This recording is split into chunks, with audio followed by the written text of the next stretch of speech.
Jacob, our patriarch, lies on his deathbed prior to his departure from this world. He summons his children, the 12 tribes, to gather before him in order to administer blessings to them.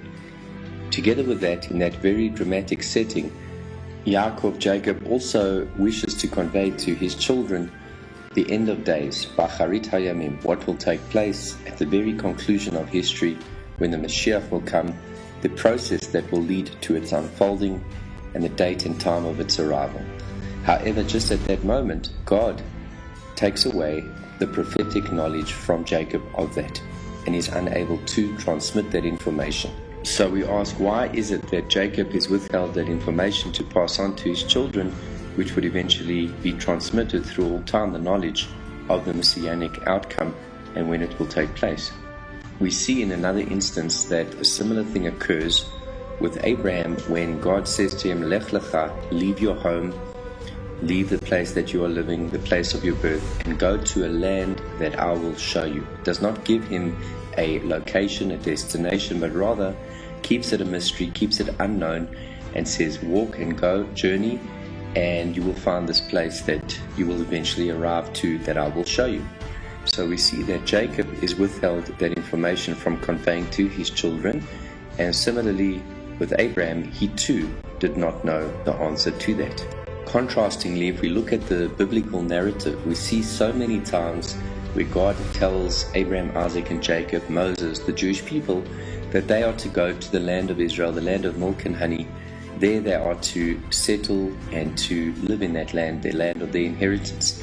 There we see a specific, tangible, vivid description of a place and a destination.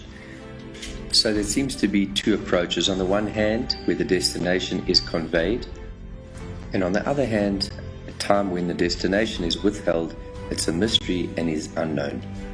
In uncovering the answer, we can perhaps also touch on a very important and fundamental lesson in our spiritual lives.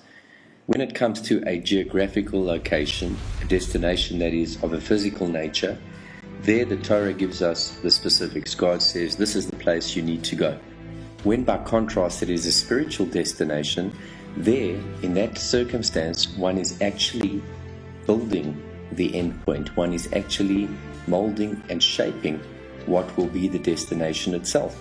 So it's unknown to what extent one will accomplish and achieve. So Abraham sets out for an unknown destination because his is a spiritual journey that is being developed, shaped, and molded through the choices and attitudes that he makes each and every day.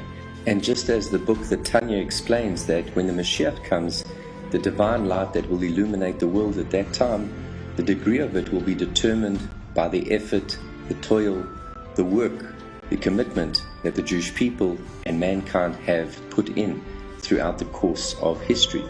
So too in our own spiritual lives, in our relationships, to the degree that we are investing in it, is in fact what the manifestation, the destination will be. We are molding and shaping it. It is about the journey that develops the outcome and not a predetermined outcome, because in fact we are the masters of our own destiny.